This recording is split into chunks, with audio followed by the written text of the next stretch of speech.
అకుల ప్రిస్కిల పేర్లు బైబిల్ గ్రంథంలో ఎక్కడ చూసినా అవి ఇంచుమించుగా నాలుగు గ్రంథాల్లో రాయబడి ఉంటుంది. అపోస్తల కార్యాల్లో ఉంటుంది, రోమాలో ఉంటుంది, 1వ కొరింథీలో ఉంటుంది, 2వ తిమోతిలో ఉంటుంది. ఈ 4 గ్రంథాల్లో వాళ్ళ పేర్లు రాయబడి ఉంటాయి. 4 గ్రంథాల్లో ఎన్నిసార్లు ప్రస్తావించినా సరే జంటగానే ఉంటుంది వాళ్ళ పేర్లు. అకుల ప్రిస్కిల్లా, ప్రిస్కిల్లా అకుల, అకుల ప్రిస్కిల్లా, ప్రిస్కిల్లా అకుల. ఒకరి పేరు ముందు ఒకరి పేరు వెనకాల ఉంటే ఉండొచ్చు, కానీ పేర్లు మాత్రం జంటగానే వస్తాయి. అంటే దేవుడు వాళ్ళని జంటగానే చూపించాడు తప్ప విడదీసి ఎప్పుడు కూడా చెప్పలేదు. ఆ జంటకి సాదృశ్యం ఏమిటంటే భార్య భర్తల ఐక్యతకు అది చాలా సాదృశ్యం. భార్య భర్తలు జంటగా ఉండడానికి అది చాలా సాదృశ్యం. భార్య భర్తలు ఇడిపోకుండా జీవితాంతం కాపురం చేయడానికి అది చాలా సాదృశ్యం. భార్య భర్తల మధ్య గొడవలు లేకుండా, భార్య భర్తల మధ్య సమస్యలు లేకుండా, భార్య భర్తలు కలిసినంత కాలం, జీవించినంత కాలం, వాళ్ళు బ్రతికినంత కాలం కూడా కలిసే ఉంటారు అనడానికి అది సాదృశ్యము.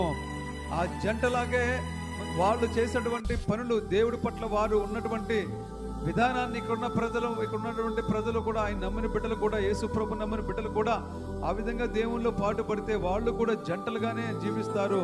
ఎప్పుడు కూడా భార్య భర్తలు ఇడిపోయే పరిస్థితి ఉండదు, భార్య భర్తల మధ్య దూరం ఉండదు. భార్య భర్తలు ఎప్పుడు కూడా వాళ్ళు బ్రతికినంత కాలం కూడా జంటగానే జీవిస్తారు అనడానికి ఈ యొక్క అకుల ప్రిస్కిల్లా యొక్క జీవిత చరిత్ర ఎంతగానో దోహదపడుతూ ఉంది. అయితే ఈ అకుల ప్రిస్కిల్లాలు గురించి ఒకసారి మనం తెలుసుకుందాం. అపోస్తల కార్యాలు 18వ అధ్యాయం మొదటి దగ్గర నుంచి 2వ వచనం చదువుదాం. ఇప్పుడు ఈ అకుల ప్రిస్కిల్లా దేవుడి పనిలో ఎలా ఉపయోగపడ్డారు, వాళ్ళు ఏంటి, వాళ్ళ యొక్క ప్రాముఖ్యత ఏమిటి, వాళ్ళ యొక్క విశిష్టత ఏమిటి, వాళ్ళ ఉద్దేశాలు ఏంటి, వాళ్ళు ఎందుకు ఇంత పేరు వచ్చింది వాళ్ళకి అనేది మనం ఆలోచన చేస్తే, వాళ్ళు ఈ యొక్క అకుల యూదుడు, పొంతు అనేటువంటి తనకు సంబంధించినటువంటి కుమారుడు ఇతను యూదుడు. ఇతడు ఎక్కడ జీవించేవాడంటే, అకుల ప్రిస్కిల్లా ఇద్దరు భార్య భర్త ఇద్దరు ఎక్కడ జీవించేవారంటే రోమాలో జీవించేవారు. రోమాలో జీవించినప్పుడు ఒకానొక టైంలో రోమా చక్రవర్తి క్లౌదియా అనే చక్రవర్తి రోమాను పరిపాలిస్తూ ఉన్నాడు. అప్పుడు ఆ టైంలో యూదులెవరు కూడా మా దేశంలో ఉండడానికి వీరలేదు, యూదులందరూ వెళ్ళిపోవాలని ఒక ఆజ్ఞ ప్రకటించాడు. యూదులందరూ వెళ్ళిపోవాలని ఒక ఆజ్ఞ ప్రకటించినప్పుడు ఇటలీలో, రోమా అనే దేశంలో, ఇటలీ అనే ప్రాంతంలో జీవిస్తున్నాడు. ఈ అకుల ప్రిస్కిల్లా కూడా ఎక్కడ జీవించేవారంటే వాళ్ళు ఇటలీలో జీవించేవారు. ఇటలీలో జీవించినప్పుడు ఈ క్లౌదియా చక్రవర్తి ఏం చేశాడంటే, మీరందరూ కూడా మా దేశం విడిచిపెట్టి ఆతలు పోవాలి యూదులందరూ అని చెప్పినప్పుడు ఈ యొక్క అకుల ప్రిస్కిల్లా కూడా ఎక్కడికి వచ్చేసాడు, కొరింథీ అనే పట్టణానికి వచ్చేసారు. కొరింథీ అంటే ఏమిటంటే, అపోస్తలుడైన పౌలు గారు కొరింథీలకు రాసిన మొదటి పత్రిక, అపోస్తలుడైన పౌలు గారు కొరింథీలకు రాసిన 2వ పత్రిక ఉంది చూసారా, ఆ కొరింథీ అన్నమాట.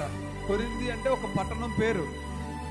ఆ పట్టణంలో ఉన్న సంఘస్థులకి రాశాడు పౌలు గారు కొరింథీ మొదటి పత్రిక, 2వ పత్రికను ఈ కొత్త నిబంధనలో. కాబట్టి ఆ కొరింథీ అనే పట్టణానికి వచ్చేసి అక్కడ కాపురం ఉన్నారు వీళ్ళిద్దరును. వాళ్ళిద్దరూ చేసే వ్యాపారం ఏంటంటే డేరాలు కుట్టేవారంట. వాళ్ళిద్దరును డేరాలు కుట్టి, అంటే అప్పుడు ఇప్పటిలాగా బిల్డింగ్లు ఏమి లేవు. డేరాల వ్యాపారం చాలా పెద్ద వ్యాపారం అప్పుడు. ఎందుకంటే ఇప్పుడున్నట్టు పెంకిటిల్లు, ఇప్పుడున్నట్టు పెద్ద పెద్ద బంగళాలు అప్పుడు ఉండి కదా ప్రజలకే. రాజుగారికి ఉంటే ఉండేది అంతే పెద్ద పెద్ద బంగళాలు తప్ప సామాన్య ప్రజలందరూ కూడా డేరాలలో గుడారాలు వేసుకునేవారు వాళ్ళు. అందుకప్పుడు డేరాల బిజినెస్ బాగుంటుంది అనమాట. ఆ డేరాలు బిజినెస్ చేసేవారు వాళ్ళు. ఇద్దరు భార్య భర్త ఇద్దరు కూడా డేరాల బిజినెస్ చేసుకుంటూ మరి దేవుని పనిలో ఎంతగానో సహకరించేవారు, దేవుని పనిలో ఎంతగానో తోడ్పడేవారు, దేవుని యందు భయభక్తులు కలిగి ఉండేవారు వాళ్ళిద్దరు కూడా, ఈ అకుల ప్రిస్కిల్లా. రైట్. వాళ్ళు కొరింథు అనే పట్టణంలో జీవిస్తూ ఉన్నప్పుడు అదే కొంతకాలానికి పౌలు గారు ఏం చేశాడంటే ఏథెన్స్ అనే పట్టణంలో నుండి ఈ కొరింథీ అనే పట్టణానికి సువార్త చెప్పడానికి వచ్చాడు. ఎవరు? పౌలు గారు. పౌలు గారు ఏథెన్స్ అనే పట్టణంలో నుండి ఈ కొరింథీ అనే పట్టణానికి వచ్చినప్పుడు పౌలు గారు అటు ఇటు తిరుగుతున్నాడు సువార్త చెప్పడానికి. పాపం అతన్ని ఉండడానికి ఎక్కడ ఇల్లు లేదు అతనికి. అర్థమవుతుందా? ఎందుకంటే ఆ పట్టణంలో సువార్త చెప్పాలి. ఈయన సువార్త చెప్పి ఇతను కోట్లాది రూపాయలు వదులుకుని, గవర్నమెంట్ దగ్గర పెద్ద సైన్యాధ్యక్ష పదవి వదులుకుని, పెద్ద పవరు, అధికారము, డబ్బు, ధనము, హోదా అన్నీ వదిలేసుకుని పౌలు గారు ఏం చేస్తున్నారంటే ఇప్పుడు దేవుడి సువార్త చేస్తూ ఉన్నాడు. కాబట్టి మరి అతను బ్రతుకుదేరు ఉండాలి కదా. సువార్త చేస్తే డబ్బులు ఏమొస్తాయి చెప్పండి? డబ్బులు ఏమన్నా సంఘం సేవ చేస్తే డబ్బులు వస్తాయి అనుకుంటున్నారు? ఎవరికో పెద్ద సంఘాల వాళ్ళకి వస్తాయి, చిన్న చిన్న సంఘాల వాళ్ళకి, చిన్న వాళ్ళకి డబ్బులు ఏమి రావు. మరి పౌలు గారు ఎలా బతకాలి? అందుకు కాబట్టి ఆయన కూడా ఏం చేసేవాడంటే డేరాలు కుట్టుకునేవాడు. ఆయన కూడా ఇప్పుడు ఈయన కూడా డేరాల కుట్టేవాడు. ఇప్పుడు అకుల పుష్కల్లో కూడా ఏం చేస్తున్నారు? డేరాలు కుట్టారు. ఏ వ్యాపారం చేసినాడు ఆ వ్యాపారస్తుడు ఓహో మనోడు అన్నట్టు ఫీలింగ్ వస్తుంది కదా. ఇద్దరు డేరాల వ్యాపారమే. మొత్తం మీద ఎలా కలిసిందో వాళ్ళకి వీళ్ళకి. పౌలు గారు సువార్త చేస్తున్నాడు.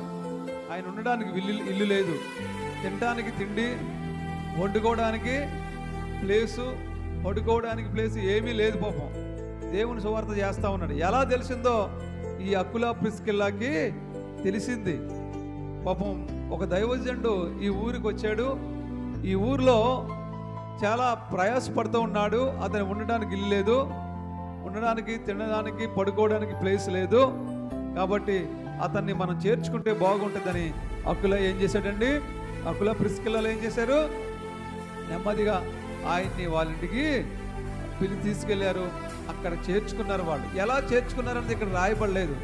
వాళ్ళకి వీళ్ళకి పరిచయం ఎలా అయింది, వీళ్ళే ముందెళ్ళారు లేదా ఆయనే ముందు వచ్చాడు ఎక్కడికి అనేది ఏమి లేదు. అక్కడ రాయబడింది ఏమిటంటే వాళ్ళు కూడా డేరాలు కుట్టేవారు, ఈయన కూడా డేరాలు కుట్టేవాడు. ఈయన వాళ్ళ ఇంట్లో ఉన్నాడు, వాళ్ళు చేర్చుకున్నారు అని మాత్రం రాయబడి ఉంది. మీరు చదువుకుంటే అక్కడ అర్థమవుతుంది. దేవుడు వీళ్ళిద్దరిని ఈయనకి పౌలు గారికి ఆ ఇల్లు చూపించాడు, వాళ్ళకి ఈ దైవజనుని చూపించారు. ఇప్పుడు వాళ్ళు భక్తి పరులు కాబట్టి వెంటనే అనుమానించకుండా, ఆలోచించకుండా వెంటనే ఒక దైవజనుడు దేవుని సేవ చేస్తూ ఉన్నాడు, అతనికి మనం షెల్టర్ కల్పిస్తే మనకు ఎంతో ఆశీర్వాదకరమో అని చెప్పి వెంటనే వాళ్ళు ఈ పౌలు గారిని చేర్చుకున్నారు. చేర్చుకుంటే ఎన్ని రోజులు ఉన్నాడో తెలుసా? పౌలు గారు వాళ్ళ ఇంట్లో 18 నెలలు ఉన్నాడు. ఎన్ని రోజులమ్మా? 18 నెలలు ఉన్నాడు పౌలు గారు వాళ్ళ ఇంట్లో. అంటే సంవత్సరన్నర ఉన్నాడు. ఈ సంవత్సరన్నర కూడా ఆయన్ని ఎంతో అపురూపంగా చూసుకున్నారు, ఎంతో గౌరవంగా చూసుకున్నారు, ఎంతో ప్రేమగా చూసుకున్నారు. ఎక్కడ కూడా గౌరవం తగ్గించలేదు. అది వాళ్ళ భక్తి. గౌరవం తగ్గించలేదు అనడానికి కారణం ఏమిటంటే 18 నెలల తర్వాత ఈయన ఎఫెసు అనే పట్టణానికి వెళ్ళిపోతున్నాడు పౌలు గారు. వెళ్ళిపోతుంటే వాళ్ళు ఎంత గౌరవంగా చూశారంటే 18 నెలల తర్వాత అయ్యగారు మేము కూడా మీ కూడానే వస్తాం, మేము కూడా మీ కూడా ఎఫెసు అనే పట్టణానికి వచ్చి సువార్త చేస్తాం అని చెప్పి ఆయన వెనకాల వీళ్ళు వెళ్ళారంటే 18 నెలలు గౌరవంగా, ఎంత మర్యాదగా, ఎంత ప్రేమగా దైవజనం చూశారో మీకు అర్థమవుతుంది కదా. ఆయన వెళ్ళిపోయేటప్పుడు కూడా ఆయన కూడా వెళ్ళారు వీళ్ళు. ఆ 18 నెలల కాలము, సంవత్సరాల కాలము వాళ్ళు దైవజన్ని పోషించారు. వాళ్ళు ప్రేమగా వాళ్ళ ఇంట్లోకి చేర్చుకున్నారు. చేర్చుకోవడమే కాకుండా గౌరవంతోనూ మర్యాదతోని వాళ్ళు ప్రవర్తించారు. మరి అంతేకాకుండా వాళ్ళు ఇంకా ఏమి చేశారంటే అపోలో అనే ఒక వ్యక్తి ఉన్నాడు. చూడండి 18వ అధ్యాయంలో 24వ వచనం చూడమ్మా. అపోస్తల కార్యాలు 18వ అధ్యాయం 24వ వచనం చూడండి. ఇక్కడ నేను చదువుతాను. అలెగ్జాంద్రియ వాడిన అపోలోను ఒక యూదుడు ఎఫెసునకు వచ్చెను. అతడు విద్వాంసుడును, లేఖనముల యందు ప్రవీణుడై ఉండెను. అతడు ప్రభు మార్గ విషయమై ఉపదేశం పొంది తన ఆత్మయందు తీవ్రపడి యోహాను బాప్తిసం మాత్రమే తెలుసుకున్న వాడైనను యేసును గూర్చిన సంగతులు వివరముగా చెప్పి బోధించుచు, యేసును గూర్చిన సంగతులు వివరముగా చెప్పి బోధించుచు సమాజ మందిరములో ధైర్యముగా మాటలను ఆరంభించెను. ప్రిస్కిల్లా అకుల విని అతను చేర్చుకుని దేవుని మార్గం మరీ పూర్తిగా అతనికి విశద తర్వాత అతడు అకయకు పోదలిసినప్పుడు అతన్ని చేర్చుకొనవలనని సహోదరులను ప్రోత్సాహపరచు అక్కడికి శిష్యులను వ్రాసుడి.